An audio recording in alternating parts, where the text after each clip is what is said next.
반갑습니다. 르노입니다. 어제는 이제 파크 시스템스의 잠정 실적 발표가 있었습니다. 파크 시스템스에 대한 이제 기본적 방송을 제가 올린 지 한 달 정도 지난 것 같은데요. 그간 의미 있는 변화도 있었고, 작년 실적에 대해서도 발표가 되었기 때문에 간략하게 리뷰 방송을 준비했습니다. 일단 4분기 실적은 매출 361억 원에 128억 영업이익을 달성했습니다. 실적 악화에 대한 시장 우려와는 이제 달리 좀 폭발적인 실적을 시현을 했는데요. 이 실적은 이제 3분기 실적 2월 효과가 있었기 때문에 가능했다고 봅니다. 따라서 이제 올해 2022년 1분기에도 작년 4분기만큼의 실적이 나오는 것은 사실상 어렵다고 봐야 하지만 올해 1월에 이제 좀 대대적인 수주가 있었기 때문에 어느 정도의 실적은 기대해 볼 만하다라고 좀 생각을 하고 있습니다. 누적 실적으로 보면 작년 실적은 매출 852억 원에 175억 영업이익을 시현해서요. 전전년 실적 대비 각각 20%와 17% 증가하였고, 그리고 삼성증권 컨센서스와도 대부분 부합되는 실적을 시현했습니다.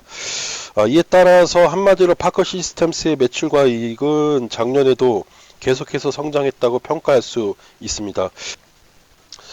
아, 다음은 이제 그 4분기 실적하고 이제 회사 주요 이슈 관련해서 제가 이제 회사 측에 이제 확인해 본 내용들입니다. 투자 판단에 참고하시기 바랍니다. 첫 번째로 이제 4분기 실적은 폭발적이었는데 어느 지역이 견인했는지에 대해서 좀 질의를 해봤습니다. 중화권 매출이 많았다. 그렇다고 국내 고객 매출이 적은 것은 아니다. 라는 답변을 받았습니다. 두 번째로 작년에 이제 삼성전자에 초도 납품을 했고 양산 라인 추가 납품에 대해서 논의하고 있다고 알고 있는데 그 진행 경과가 어느 정도인지 좀 질의를 해봤습니다. 이에 대해서는 이제 고객의 투자 계획에 따라 달라지는 수주 산업이라서 자세한 코멘트는 어렵다. 다만 이제 우호적인 관계는 계속 유지 중이다라는 정도의 답변을 받았습니다. 세 번째로는 이제 4분기에 폭발적인 매출 인식으로 좀 수주 잔고가 악화되는 것은 아닌지 좀 이제 걱정스러운 질문을 했었는데요. 이에 대해서는 이제 4분기 수주 잔고는 이제 100억에서 200억 사이로 추정이 된다. 다만 올해 1분기에도 수주가 많았기 때문에 잔고 걱정은 크게 안 하셔도 된다라는 답변을 받았습니다. 네 번째로는 이제 삼성증권의 2022년 실적 컨센서스는 이제 유효한지에 대해서 질의를 했었습니다. 여기에 대해서는 이제 변동이 많은 소주 산업이고 공정 공시를 안 했기 때문에 말하기는 어렵지만 전혀 근거 없는 숫자는 아니다 정도의 이제 답변을 받았고요. 그리고 이제 작년에 전환사채 물량이 이제 풀렸는데 지금 시장이 거래되고 있는지에 대해서 질의를 해봤습니다. 뭐 알 수는 없으나 지금 시장에 풀리고 있는 것 같지는 않다. 그리고 전환사채 그 출해 물량이 크게 걱정되는 물량은 아니라고 생각한다라는 답변을 받았고요. 마지막으로 지금 과천 신공장 신축은 어떻게 진행되고 있는지에 대해서 질의를 해봤더니 지금 단계는 이제 설계 진행 중이고 2025년 입주를 목표로 하고 있다라는 답변을 받았습니다.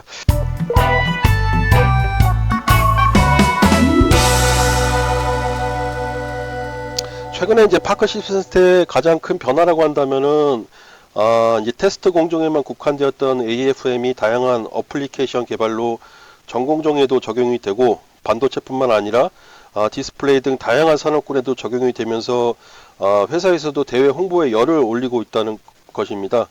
제가 작년 12월에 첫 방송을 한 이후에도 좀 여러 의미 있는 보도 자료들이 나왔는데요. 주요 기사를 좀 정리를 해봤습니다. 투자 판단에 참고하시기 바랍니다. 1월 27일 더벨에서 나온 기사인데요.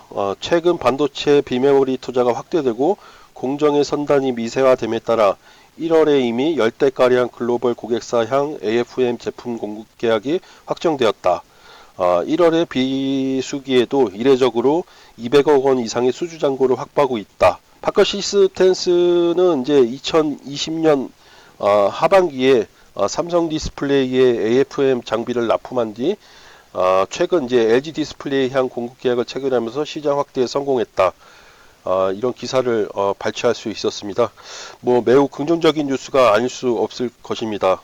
반도체 공정에만 집중되었던 이제 AFM이 디스플레이 공정에도 이제 납품이 된다면은 반도체 투자 사이클이 꺾였을 때도 디스플레이 쪽에서도 매출이 이제 창출되니까 그 파크시스템스의 성장성은 장기적으로 좀 보장된다고 볼 수 있을 것입니다.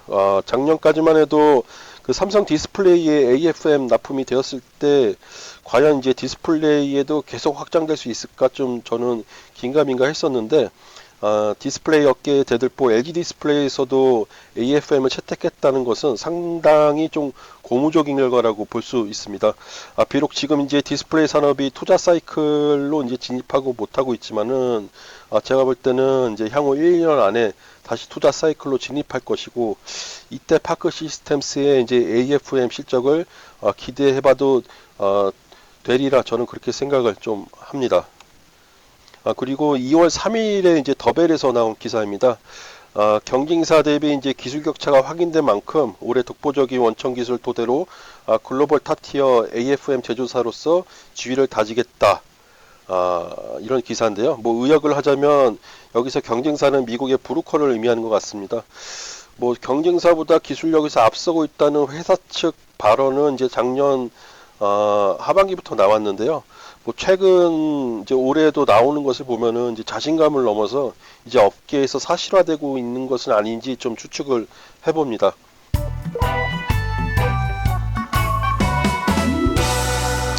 올해 이제 파크 시스템스의 영업 전략은 크게 보면 3트랙입니다. 기존에 이제 다양한 AFM을 계속해서 영업을 유지하되 작년 10월에 개발된 NX 하이브리드 장비를 통해서 반도체 전공정하고 그리고 작년 12월에 개발된 EUV 포토 마스크 AFM 장비를 통해서 신시장을 개척하겠다는 전략입니다. 여기서 이제 좀 눈여겨볼 만한 것은 후자인데요.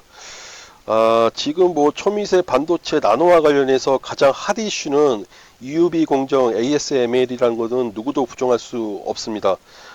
EUV 노광 장비는 좀 미세하게 웨이퍼의 회로 패턴을 새길 수 있기 때문에 앞으로 이제 반도체 생산 업체가 첨단 공정을 진행하기 위해서는 ASML의 EUV 노광 장비를 구매해야 하는 것이고 MC를 필두로 삼성전자, 인텔 등 글로벌 파운드리 업체들이 시장 점유율 1위를 목표로 이제 5나노 이하 공정에 대한 대대적 투자를 하고 있는데요. 현재 계속해서 초미세화를 위해서 EUV 노광 장비를 도입 중입니다. 이 EUV 노광 장비를 간단하게 설명을 하면은 이제 포토 마스크 원재료인 이제 블랭크 마스크에 이제 반도체 회로 패턴을 그려넣습니다. 이거를 이제 포토 마스크라고 하고요. 이후 이제 노광 공정을 거쳐서 이제 포토 마스크를 통한 빛이 이제 웨이퍼에 닿을 때 회로 패턴이 새겨지게 되는 과정을 EUV 노광 공정이라고 합니다. 따라서 이 블랭크 마스크와 포토 마스크에 오염이 없는지 검사가 필요한데 현재 이 장비는 일본 업체 레이저테크라는 회사에서 거의 독점을 하고 있습니다. 이 일본 업체 레이저테크에서 이제 2019년에 EUV 검사 장비를 이제 개발을 하자 몇 년간 주가가 한 20배 정도 올랐었고요. 한때 시총 30조 원을 넘나들었습니다. 근데 이제 이 레이저테크에서 납품하는 블랭크 마스크와 포토 마스크 검사 장비 중에 포토 마스크 장비를 파크 시스템스가 국내 최초로 개발을 했고요. 지금 주요 이제 글로벌 파운드리 업체들과 테스트 과정 중에 있다고 합니다. 정말 이제 놀라운 연구 개발이 아닐 수 없을 것이고 이제 반도체 전공정에서도 파크 시스템스의 AFM을 기반으로 한 검사 장비가 두루 쓰이게 되는 것이라는 것을 증명한 거라고 볼 수 있습니다. 뭐 이 EUV 마스크 장비로 얼마의 매출 창출이 일어날지는 회사 측도 그리고 누구도 지금 구체적으로 알 수는 없지만요. 다만 분명한 것은 ASML의 이제 EUV 노광 장비는 계속해서 반도체 공정의 필수적 장비로 사용될 것이고 이제 막 런칭을 시작한 파크 시스템스의 EUV 포토 장비 검사 장비는 점차 일본이 독점하고 있던 시장을 침투할 것이라는 것은 분명하다고 생각이 됩니다. 정말 이제 그 양파처럼 파크 시스템스에 까면 깔수록 놀라운 면모를 보이고 있습니다. 불과 몇 년 전 박상일 대표님께서 AFM은 전 산업에 걸쳐 적용될 것이라고 말씀하셨는데 그게 현실화되고 있다고 보여지고요. 그렇게 본다면 박상일 대표님이 코스닥 상장 초기에 말씀하신 매출 1조 원 발언은 이제 허무맹랑한 립 서비스가 아니라는 점에서 좀 이제 그 하신 말씀이 좀 무겁게 좀 느껴지고 있습니다.